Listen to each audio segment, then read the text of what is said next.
This is a show about facing fear, unlocking courage, and taking action. Courage isn't necessarily a daunting thing. It's going to give you more purpose. It's going to give you more drive. It feels like making a courageous decision is going to get you closer to who you aspire to be. It's knowledge plus faith plus action equals courage. You're never going to wipe out stress. It's not even a good idea for us to try to eradicate stress in our lives. Stress helps us grow, but we need recovery that's commensurate with the level of stress that we're dealing with. And that's how growth occurs.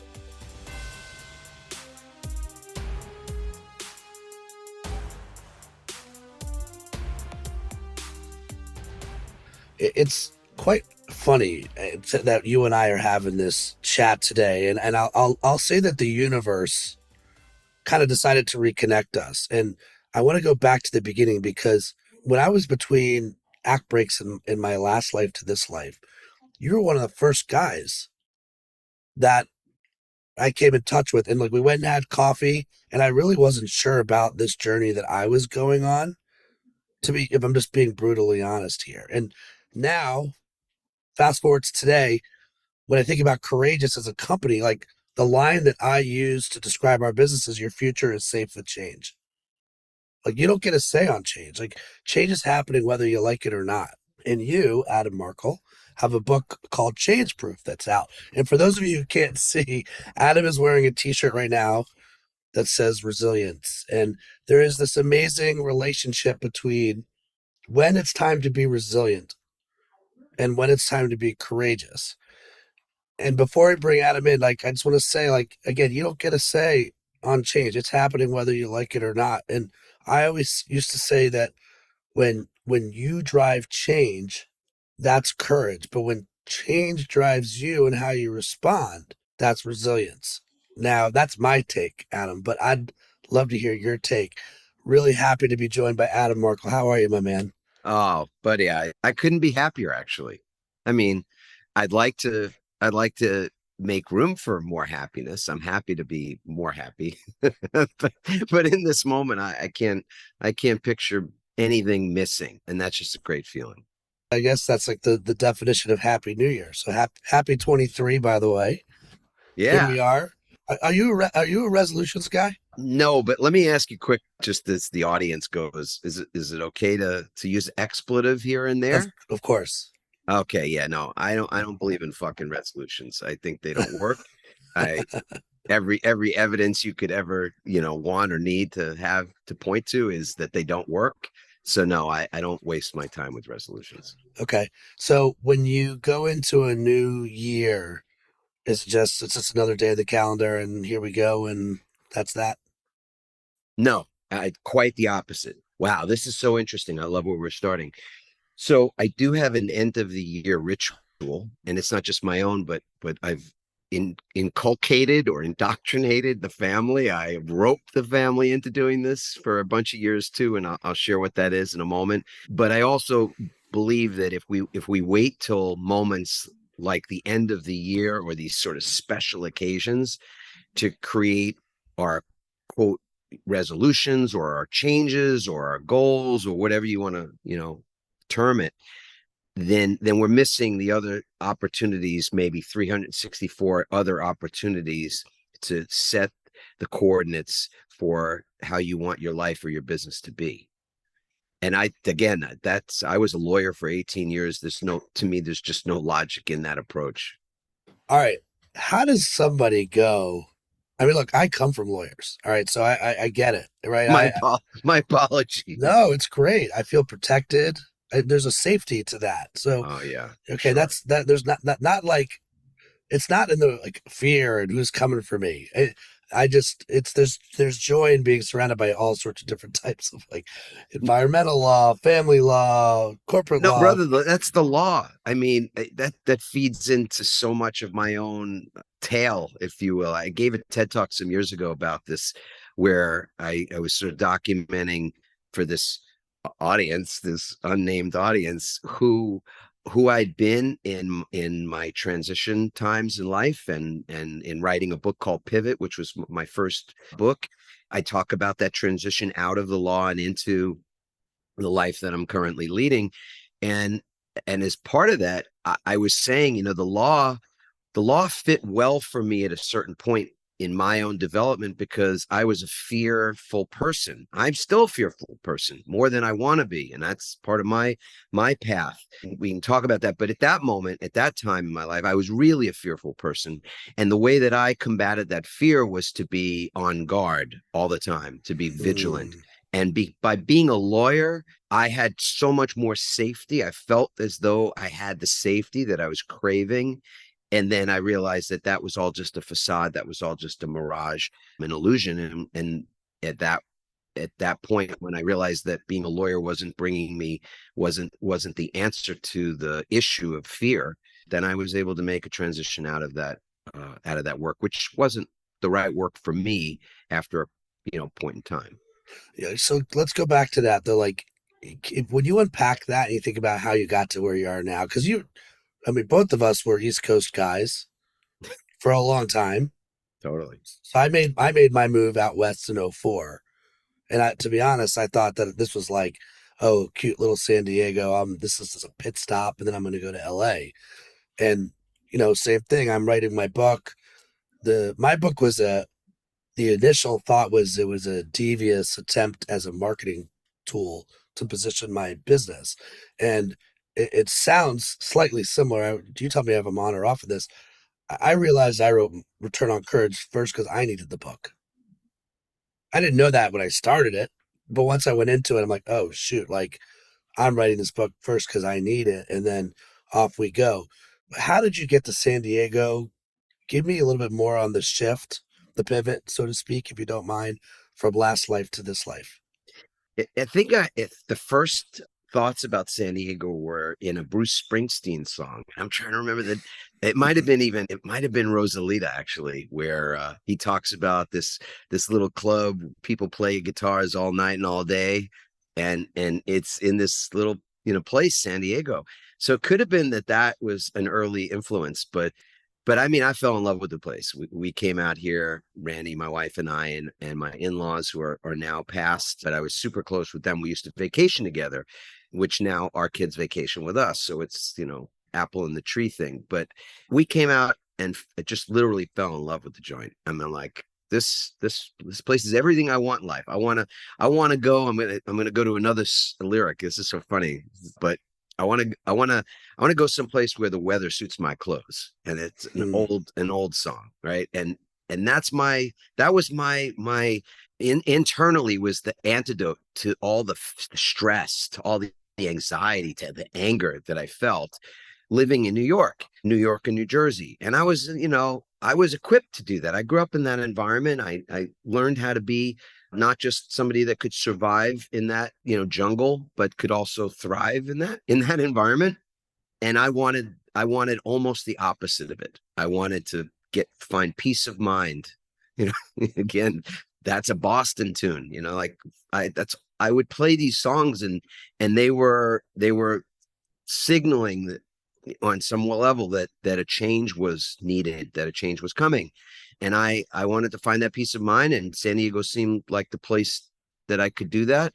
And that was what we ultimately ended up creating, right? But I also want to say that it's become clear to me ever since we moved to San Diego, which is about 10 years ago now, that wherever we go, there we are. Mm. That's the truth of it. You don't escape yourself. You don't ever escape yourself, nor should we want to, nor do I want to. But at that time, I was looking for a great escape, and I found it. And we've made a great life out here. So the story is taken some good turns, but not without some dark moments as well. So how did you get from the guy talking about pivots to a guy wearing a T-shirt that says resilience?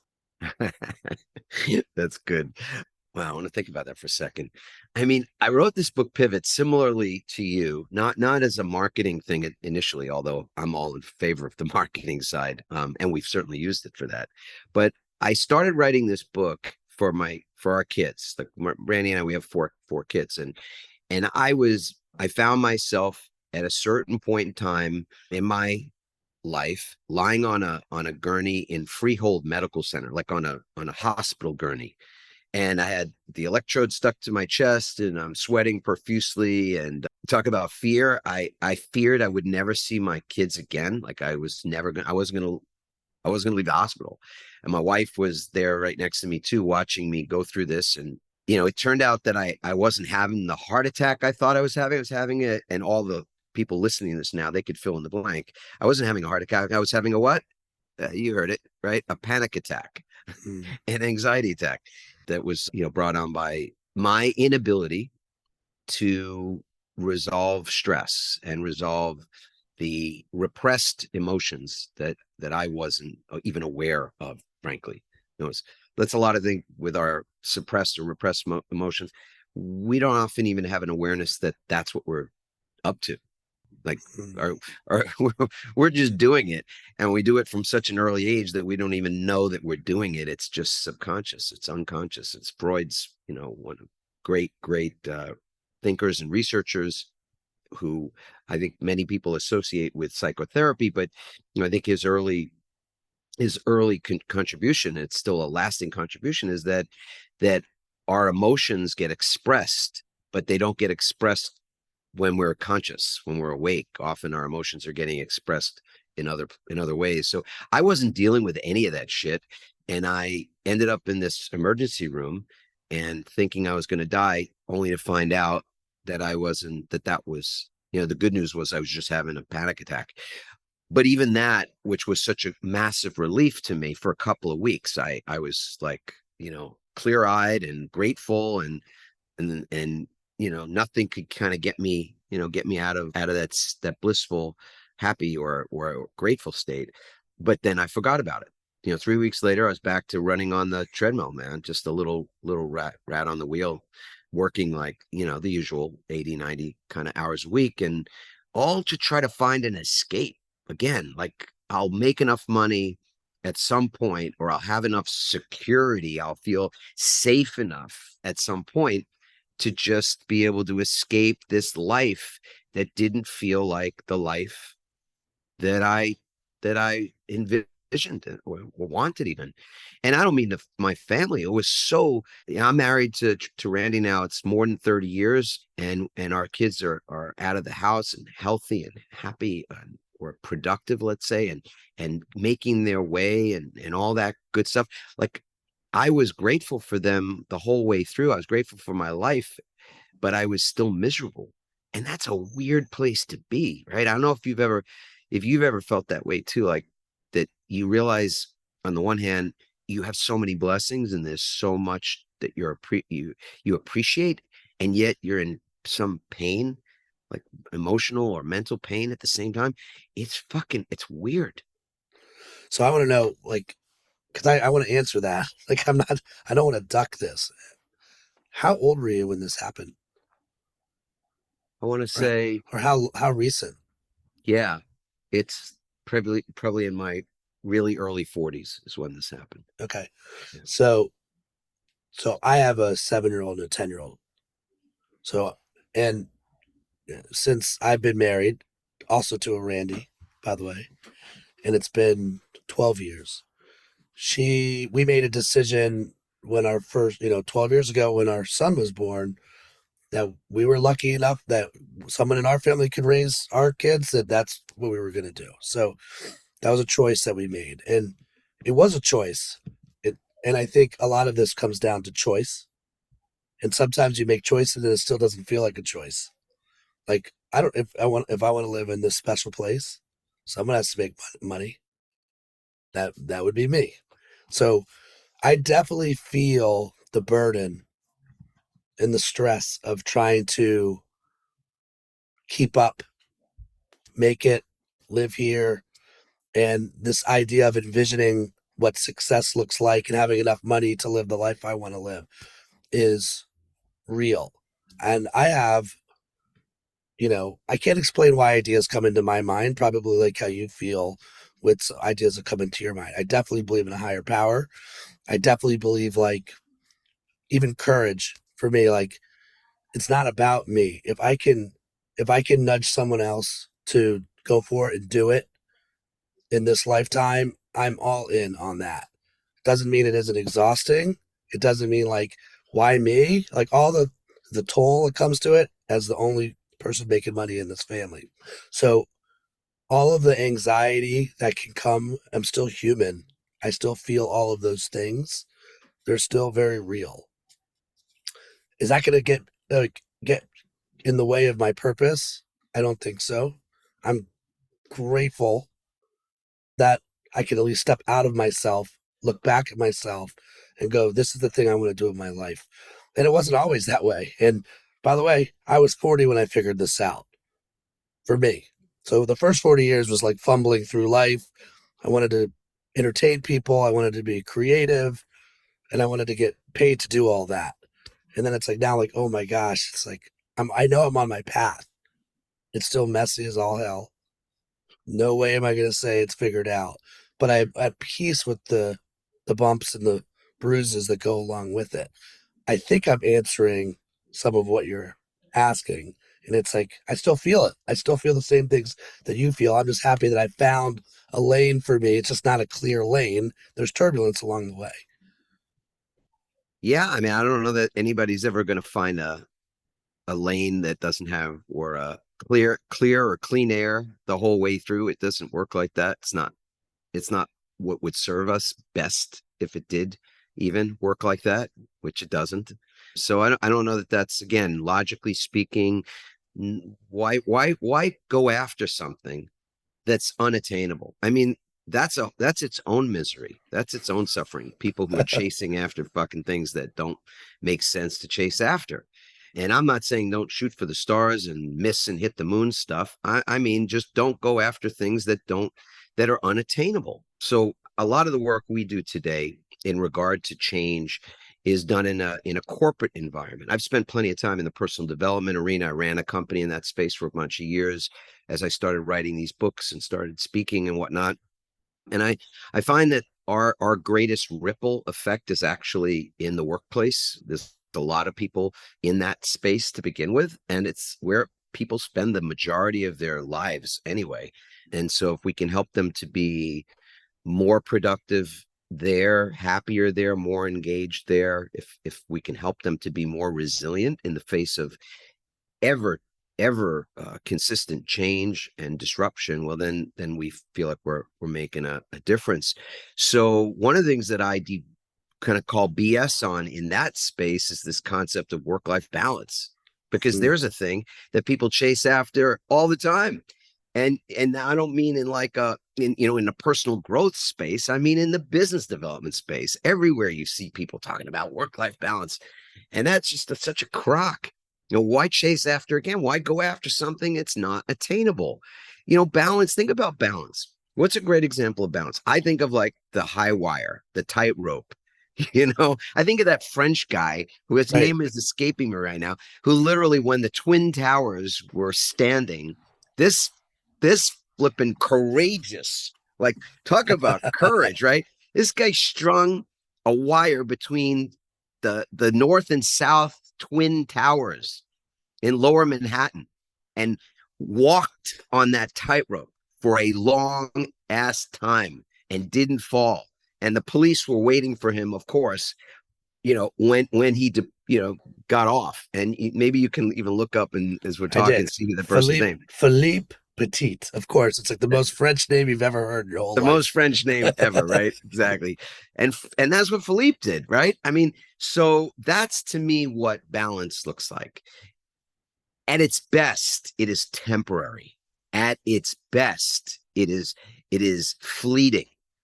And if what we want is to find something that's more ephemeral, more lasting, longevity that we seek for our happiness, for our well-being, for all that stuff, then we have to reframe that. And I don't mean in just a superficial, kind of splitting hairs way. I mean, it's not balance we're after. You don't salt and pepper your food in the exact same proportion, do you? No, nobody does that. I mean, when I was younger, I used to use a lot of salt. And now that I'm a little older, I use much more pepper and very little salt. But whatever it is, it's a blend. It's a mix. And the word for that in Eastern terminology, yin and yang, is not a symbol for balance anyway. It's a symbol for harmony. That's what we're looking to create, is harmony. And to me, that's again one of those examples where people chase after something for sometimes a whole lifetime, only to find that it's not attainable. And that could be disappointing. Well, Be devastating. I find it exhausting, and and to me, the way that work life balance, the in some ways we're both fluent in subtext. I as a guy uh, that came out of advertising, I was always taught to hear what's not said. So as an observationalist, when I hear someone say work life balance, I also sadly hear like I'm gonna bust my ass at work, right? I'm gonna grind it out, even though I don't like it that much. Yep. Maybe I like the money that comes from it, but like finally, when it's all done, those 80 hours, I'm gonna rest for 16 hours, and that's where my happiness will come in that small little window where I can try to recover from whatever just happened during the week. And so I will say my harmony comes from surrounding myself with courageous people. Courageous to me is very much like skiing, it's relative. If I can get you to the mountain, whether you're a bunny slope or a black diamond version of it, then there's a willingness, I'm in. I don't like spending a lot of time with people, unfortunately, that, well, I mean, look, if you're listening to this podcast, obviously there's part of you that wants to be, you know, build the courage muscle and build the resilience muscle. And that's the type of people I want to spend my time with. And the good news is there's 340 million of us here in the US. I don't have to be best friends with everybody. For you, resilience is also a muscle. And you talked about like you kind of need to build the muscle before you need it. In some ways, it's an insurance policy. When you work with these teams, how does it start? Do they already feel resilient? Do they get it's not just about them being resilient, but them plus their teammates and what happens when they all come together? Like, what does that look like when you're brought in? Yeah, I mean, it's establishing a baseline to begin with. So we have to talk in the same, we have to use the same language and understand the language together. And so that's kind of the first thing is what is resilience and what isn't it? We have to know what it's not. And it is not what it was. So I like to think of this as sort of the 20th century, 21st century distinction.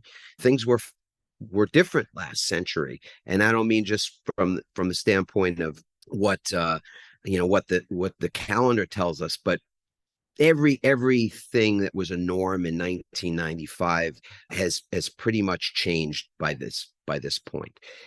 I'll give you an example. When our first children were being born, I had a beeper, man. I was in law school and I had a beeper to tell me, like, is my wife going into labor? I mean, people are hopefully laughing or smiling or remembering, going, oh, holy shit, I remember that, right? Like, we had fax machines, like, we communicated in these archaic, or at the time were state of the art, and now they look archaic.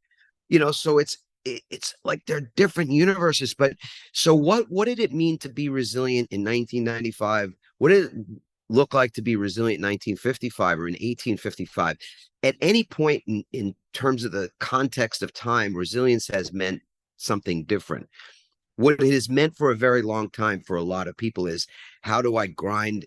How do I grit things out? If I need to grind it out, I get even more points for the courage to just continue to just grind, man, to never quit, to be that last person standing, to be the first in the morning and the last to leave. And I get it. It's like it's romanticized. I mean, I look at a movie like Rocky. I like to tell stories about Rocky and the first movie, and Sly Stallone in that movie, made in 1976, hit the theaters, I think, in 77. They've now made like 68 Rocky movies. A lot of them out there. Yeah, a lot of Rocky movies, right? But he gets knocked down again and again and again. Like, he gets knocked down dozens of times in that movie. And we all know, even if we don't know how many times he gets knocked down, maybe there's somebody out there who knows that. We know how many times he gets up. Everybody knows how many times he gets up, right?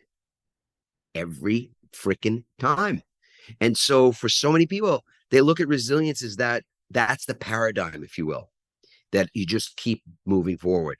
And that is perpetuating. To have that model of resilience in the 21st century which it cannot exist in this environment in the same way that it could have existed when we didn't have cell phones attached to us, when we weren't connected to information and the internet and our job and our business and our colleagues and everybody in the world, for crying out loud, 24 hours a day, 7 days a week. We cannot continue to run that old program on just gritting it out. And no disrespect to Angela Duckworth or the grit kind of philosophy, etc. It's that is ultimately only going to lead to the word that you said earlier. It leads to exhaustion. It leads to burnout. It leads to ultimately to a level of depletion mentally, emotionally, physically, and even spiritually that is the reason, the underlying cause, if you will, of the great resignation, quiet quitting, and any other term that we're going to give to a workforce that is just fed up with being used as in a way that is not in harmony with what they require in their lives at this moment in time. And again, would have been easier in 1995 to separate or to find some interplay between work and non-work. Although when I had my moments early on in my law career, I was already struggling with that, with that whole concept. So when we go into an organization, the first thing we want to do is understand that resilience is not about endurance. It's not about how we endure. It's about how we restore. It is about recovery. It is about creating rituals on a daily basis, micro rituals, and ones that are longer and more involved as well, that allow us to recover. It is about not bouncing back, as the old paradigm might suggest. It's about bouncing forward, and that's about being able to become stronger in the face of the stress, because stress is not the enemy. We can, again, chasing things that don't make sense, that we're never going to attain. You're never going to wipe out stress. It's not even a good idea for us to try to eradicate stress in our lives. Stress helps us grow, but we need recovery that's commensurate with the level of stress that we're dealing with. And that's how growth occurs. And so these are nuances on some level. It's redefining language, and it's creating a baseline for where we're starting. So like the very first thing we'll have an organization do is something that your folks can do right now.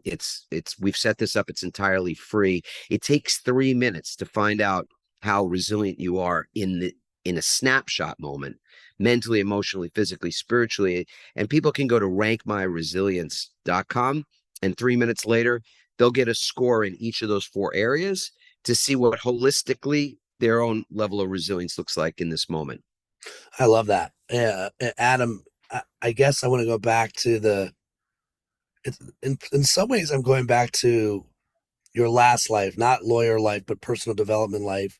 And second, the idea that harmony is attainable for anybody who, once they know their resilience level, like let's just say, okay, let's go back to Rocky. What if I'm in the wrong ring?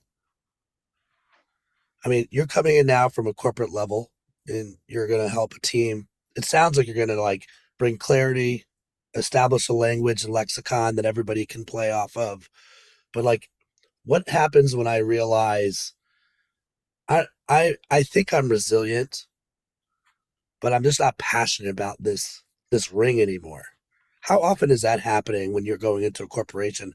Let's say you're working with like a team of 12. I have to imagine there's 1 or 2 people that are going to have an aha moment that are just like, get me off the ride.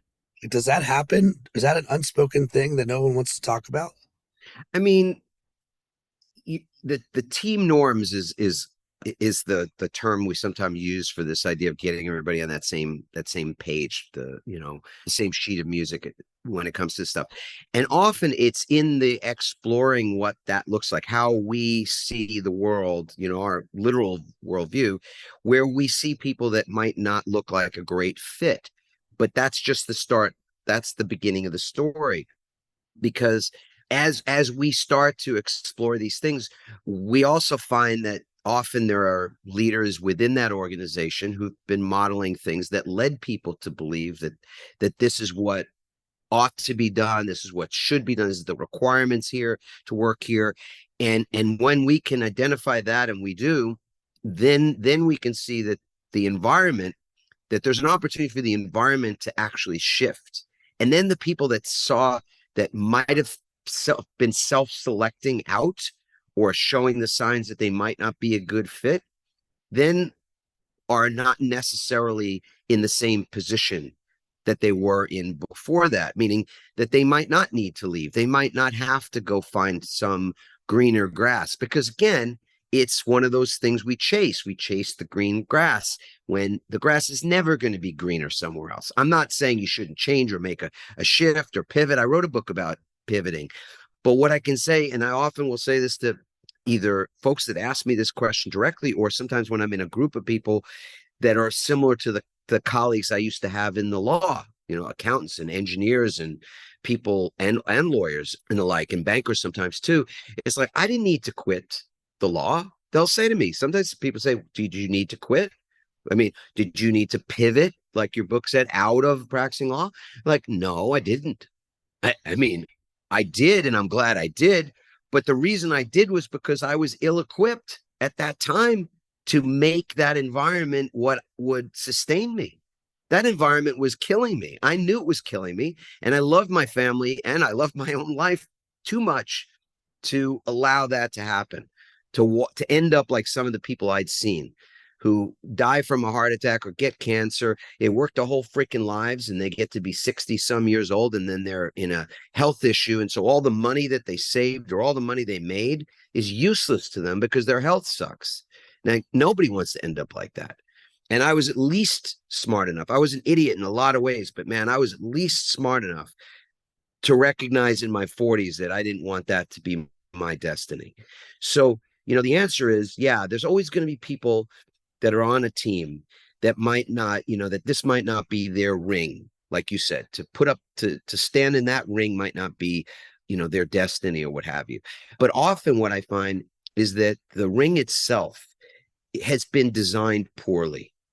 And when the ring is designed poorly, when people don't have permission, I'll give you a good concrete example here. We talk about resilience and how it is that we create greater well-being, because for the most part, that's the overarching brand promise for our company, is that we're in the corporate well-being business. That's what we do. We help individuals and organizations develop greater resilience and well-being, and therefore their performance is better, their longevity is better, all these ripple effect things, right? But we find that when we get in there, that the environment, the ring, is set up for depletion. It's set up for exhaustion. It's set up with this old paradigm of what it looks like to be successful. So a person, let's say, that is feeling challenged in some of the ways I was feeling challenged, like their head, they're having thoughts that are anxious thoughts, which is really anxiety, is just anticipation of pain. So they're just like anticipating pain here and there and fear of it, etc. They don't know what to do with it. They don't know what to do about it. So they want to go to therapy, but they can't make time for therapy. And there's no permission, let's say, within their organization that if you're feeling this way, don't go talk. I mean, you can go talk to the HR person, but that HR person is not going to be your therapist, because that same HR person might fire you.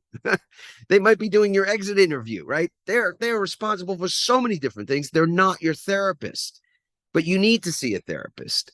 But if there's no permission to do those kind of things, if people aren't being encouraged to take care of themselves in those ways, well, then the ring is the wrong ring. That means you don't need to lose your talent. Just change the ring. As you know, easier said than done, but also possible. I mean, Yeah. I think both of us are guys that have changed rings. And by the way, I'm way better in this new life. I didn't leave my last life behind, by the way. I used all those skills, all those muscles.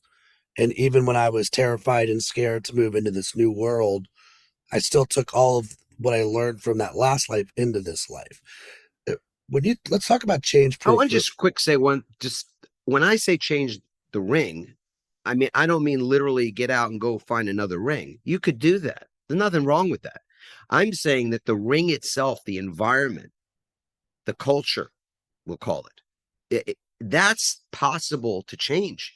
And so I would have maybe bet differently about that some years ago. Yeah. Honestly, I would have said, yeah, companies, that's just not, it's an extraction model, to use my son-in-law's term, an extraction model. So basically, they're just try to suck as much as they can out of a person, and wherever that person ends up, they end up. If they're resilient for whatever reason they're resilient, great. If they're not, well, then they end up on the side of the road somewhere. They end up in a ditch. They end up leaving. Whatever. It's not my business. Our business is to produce a profit for our shareholders, and that's it. And what I've seen more recently, and I have evidence to prove it because of the organizations that have hired us, frankly, to do this, is that they understand that when people are leaving at the level that they leave, are disconnected at the level they're disconnected, disengaged at the level they are, not only is it bad for business, but it's a harbinger of something that will only get worse in the future if we don't recognize and make some pivots to the way we do things now. That's what I meant about changing rings, changing the ring. Wow. Yeah. See, and I was like, no, I am literally changing my ring. And for me, I I do wonder, this is a rabbit hole question and we only have so much time, but in some ways you can make a case. I have a lot of faith in the next generation leader because I think there's no way they're just more purpose centered. And to be honest, I think they think my generation messed up their world because they were cold, because the environments were off, because it was all about money. And I'm not saying that this doesn't exist still in corporate America. A lot of this does still exist. However, I do think this next generation that does wear their values on their sleeves will be a more empathetic environment to work in. And it won't just be about, making money. It's going to be all the above. So I'm curious. One, no doubt there are many cultures that need resilience today. Two, in the future, if we have more heart centered leaders running businesses, how does resilience play in those environments? So if we had a time machine and we were going to go a decade into the future, maybe it's 20 years in the future, talk me through like what you see in business. What do you think is going to change? Yeah, it's a future of work conversation. And I'll say that just at 30,000 feet, the future is net positive. And I say that only because we can learn from history, and learning from history is to learn that the future is always net positive. Now, I'm not Pollyanna. I got my cynical moments. I grew up in the city of New York, and where it was a pretty rugged environment. I mean, so I've seen some bad stuff. Just to be clear about it, I'm pragmatic in my approach, and I see the future as net positive. And that is that we are an evolutionary society, or as an organism, as a species. Our world, our humans are always evolving, and I believe in what you call the greater power. I don't mind saying I'm a God guy. I just use that word. I'm okay with that word because I haven't spent a whole lot of time in religion, and I know some people get triggered by that. Some people love it and they're all down, like, great, so use the word God. And some other people are triggered by it because just having spent a lot of time in more dogmatic environments, that word has a lot of charge to it. So I get it. I don't want to be disrespectful about that. But for me, I believe in a unifying source of everything, that there's not randomness. It's that things connect. It's just like, if we can't see the connections, that doesn't mean the world is random. It means we just lack the insight to see the connectedness. Mm. So I know that we're moving, that the universe is expanding. Everything is moving into an expansion of some sort, and things change in that environment.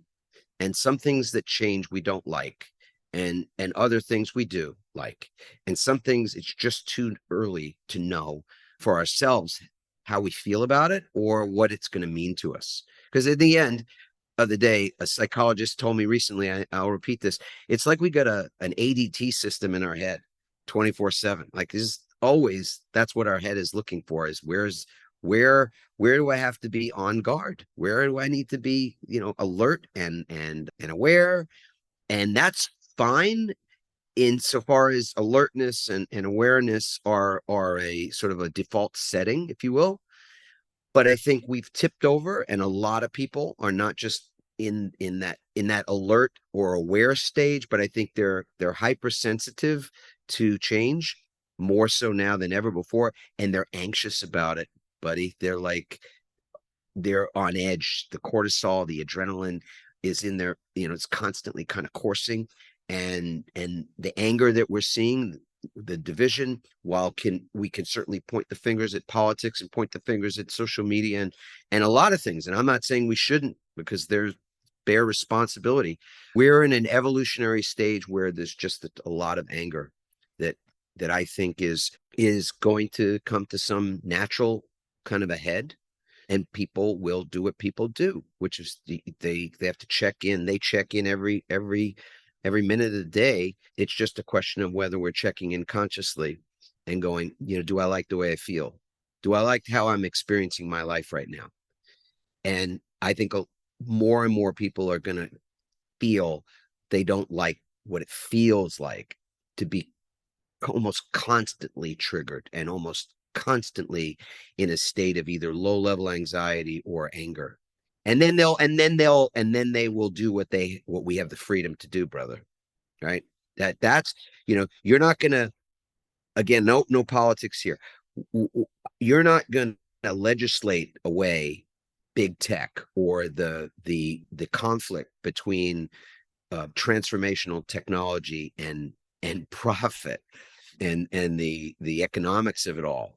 Right? What's good for a company that gets our eyeballs, and what's good for the eyeballs, the people who have the eyeballs, are in conflict. Yeah, And no doubt. we're not going to solve that. But when the people with the eyeballs and the ears and the senses decide for themselves, as they will, that they don't want to consume certain things.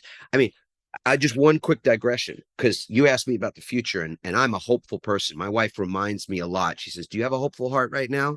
Because I can be a son of a bitch. I can be nasty, angry. I mean, I get triggered, back to moments when I was 25 years old. I just get out of those moments so much quicker now. I don't go down that rabbit hole for very long. But she sometimes said to me, you have a hopeful heart right this moment?" I was reading in the paper 2 weeks ago or so about this group of kids, high school students in Manhattan. And I think they created something called the Luddite Society. It's this little club, right? Where one kid decided that she didn't want to have a smartphone anymore, because she's just like self-loathing all the time, man, looking at Instagram and seeing everybody else has got everything and she's got less. She just said, this sucks. So she got rid of it. And then another kid joined her, and then they created a club and they called it the Luddite Society. And now there's dozens of kids that got rid of their smartphones, but their parents freaked out. Why? And this is blowing my mind, because our kids are all older. We didn't have our kids have smartphones when they were younger. They were already past that. So it was like the parents are tracking their movements through the cell phone. So that's their way of knowing every moment of the day where their kids are. Like, holy smokes. I didn't realize that these kids are all got tracking devices on them, right? So the kids got rid of these things and the parents freaked out. So what ended up happening in the compromise was that they got flip phones. So there's a whole group of kids running around in Manhattan that are not accessing the internet, are not looking at these apps, are not comparing themselves endlessly Right. to people and places and standards and lies, a lot of it, or half truths. They're not doing any of that. They're just got flip phones in case they need to call home and see whether or not they can go over to Johnny's house for dinner, or whatever, like when we were kids. And that used to be like, you'd have to dial a phone or scream out like to your parents up in the, in the apartment house, right? And that's gives me great hope, brother, that's what the future can look like. Well, to me, it's funny, the word change. You talked about it earlier. It does send the sirens blaring for many. And you try to do, I don't know how you feel about this. I try to do my part. Like, where can I help somebody get their mindset just a little bit, tweak it a little bit so they're not freaking out. And one of the things I was thinking about recently was like, how come when you see the word change, you think of scary or you think of fear? Like, we need to change. This organization needs to change. But when somebody says, hey, you've been handpicked to lead something new, suddenly it's exciting. There's joy. Hey, this is a new project. Here's your budget. Come back and let me know where we should take this. We need to change. You're on your back foot. Fear, anxiety, scary. Hey, you get to lead something new. There's joy there. There's excitement. There's opportunity. One is an exercise in speculation, change, right? Fear, I'm going to get fired. One is an exercise in visualization, leaning forward, new, let's go forward, excitement. And so for any listener, I still think, Happy New Year, right? It's not Happy Change Year, it's Happy New Year, right? As you think about what you want to take on that's new and the excitement that comes from that, whether you need the courage muscle or the resilience muscle, maybe that's where it starts, is like, you get to decide what's new for you. Now, Adam is holding his book, Change Proof. Talk to me first about, like, where can people find the book? Adam, where can people learn a little bit more about you? And again, I want to go do my rating on resilience. Where do I go again? Oh, way cool. Yeah, I'm gonna get to see your results. That's awesome. Rank my resilience. Rankmyresilience.com and we'll get to see. Yeah, that's gonna be fun, actually. We've had more than 5,000 business leaders across the globe take this thing now. So it's been a minute that we've been doing it, and it's a fun tool. The book is called Change Proof, and the subtitle is Leveraging the Power of Uncertainty to Build Long-Term Resilience. So it's just what you were just saying. It's like it's not just a sort of a form over substance concept of how we see change changes how we see the things that we're looking at. I mean, that's just a reality of it. But how it is that you change how you see change, that's really the juice. And that's what this book is all about. It's how it is that you or the teams that you lead or the team that you're a part of actually sees the change in the way. And I love the way you language that. As always, I love your language. I love your emails. It's not just clever, even though there's cleverness in it.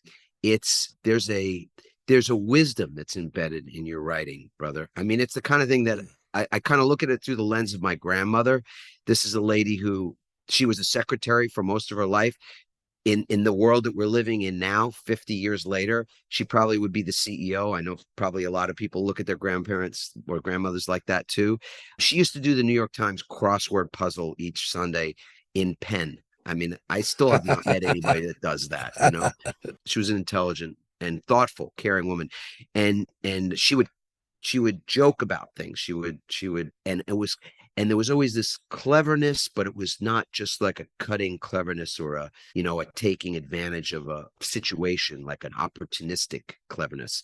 And I feel like when I read your work and how you frame the conversations with your podcast guests, etc., there's just this intelligence to it. There's a level of scholarship, of wisdom, and it's clever. It makes me go, I always tilt my head and I go, man, that's just great languaging, like the marketer in you comes out a lot. So when you made that distinction about it, change being something that we can have expectations around, and our instinct expectation wise is to fear it. How's it going to affect me? How's it going to change things potentially in a way that I won't like?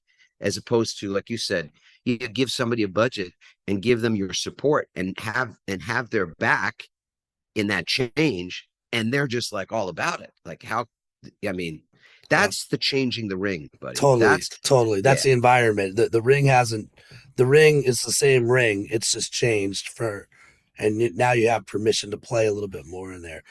Adam, man, it's great to catch up. Again, people, rankmyresilience.com. Go buy the book Change Proof. It's at Amazon. I'm sure it's at adammarkel.com. And I'm sure adammarkel.com as well. I'm sure I will stumble into you at Lofty Coffee or some coffee shop or Fish 101 probably tomorrow. Happy New Year, my man. Great to see you. Thanks for coming on the show. So great to have you interview me, buddy. I got to get you on our show so I can return the great Yes. favor. Here we go. Two podcasters walk into a bar. It happens. All right, Mark, will be good, man. See you, brother. Thanks for tuning in to this episode of the Courageous Podcast. If you enjoy the show, don't forget to rate and review us on Apple Podcasts so more people can find us. See you again next week.